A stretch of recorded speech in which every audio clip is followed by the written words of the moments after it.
অসম কৃষি বিশ্ববিদ্যালয়ত সামূহিক বিজ্ঞান মহাবিদ্যালয়ৰ উদ্যোগত মহিলা কৃষক উদ্যমী মহোৎসৱৰ আৰম্ভ।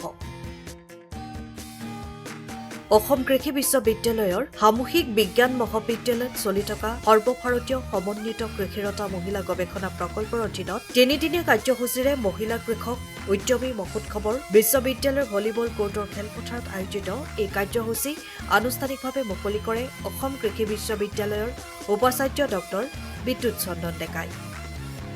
উল্লেখযোগ্য যে এই মহোৎসৱত শাক-পাচলি, ফল-মূল, ফুল, মছলাজাতীয় শস্য, কাঠফুলা, ঔষধি আৰু সুগন্ধি উদ্ভিদৰ প্ৰদৰ্শনী অনুষ্ঠিত হৈছে। ডক্টৰ ময়ূৰী বৰা, মই অসম কৃষি বিশ্ববিদ্যালয়ৰ সামূহিক বিজ্ঞান মহাবিদ্যালয়ৰ এগৰাকী জ্যেষ্ঠ বিজ্ঞানী আৰু আমাৰ বিশ্ববিদ্যালয়ত চলি থকা এটা প্ৰকল্প সৰ্বভাৰতীয় সমন্বিত কৃষিৰতা মহিলা গৱেষণা প্ৰকল্প।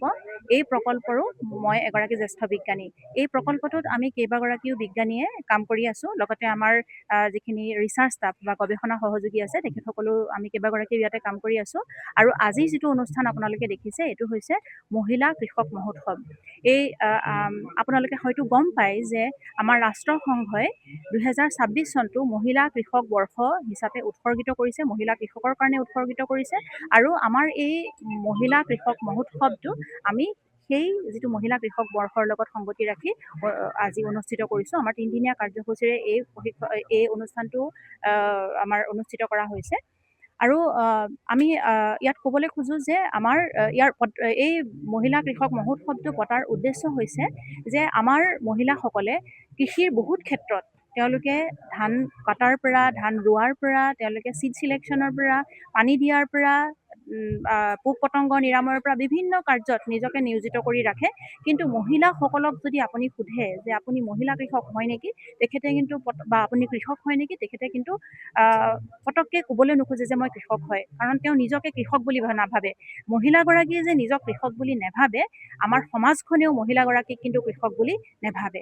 গতিকে এই ক্ষেত্ৰত তেওঁলোকৰ মাজতো সজাগতাৰ দৰকাৰ আৰু আমাৰ সামগ্ৰিকভাৱে গোটেই সমাজৰো এটা সজাগতাৰ দৰকাৰ যে আমাৰ মহিলাসকলো কৃষক হয়।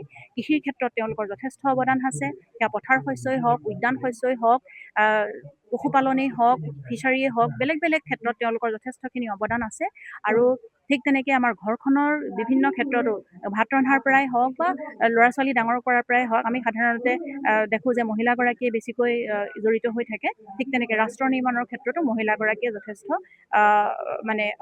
অৱদান আছে। কিন্তু মই যিটো অলপ আগতে কৈ গ'লোঁ যে তেখেতসকলে হয়তো নাজানে যে তেখেতসকলে অৱদান যোগাই আহিছে।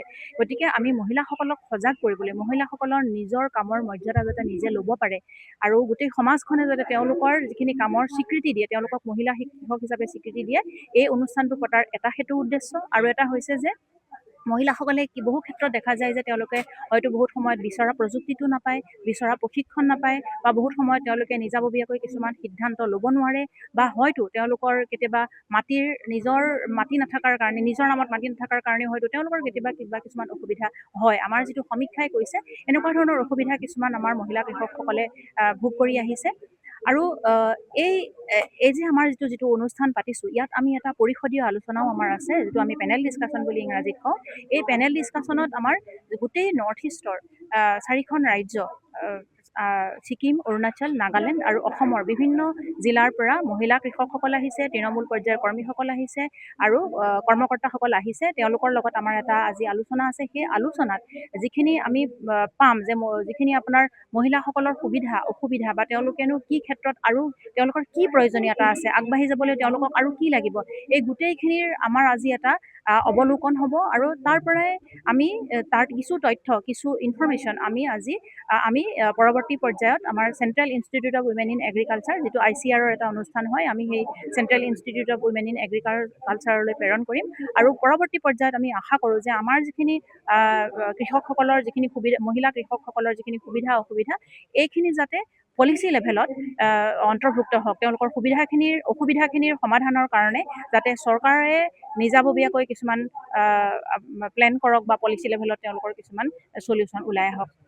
আজিৰ গোটেই কাৰ্যসূচীটো আমি যদিও আমাৰ তিনিদিনীয়া হয়, আমি আশা ৰাখিছোঁ যে পৰৱৰ্তী পৰ্যায়তো এই সজাগতা অব্যাহত থাকক আৰু মহিলা কৃষকসকলে নিজৰ মানে যিটো মৰ্যাদা, নিজৰ স্বীকৃতি লাভ কৰক। ধন্যবাদ। সময়ৰ খবৰ সময়ত পাবলৈ ফ'ল' কৰক টাইম অফ আছাম।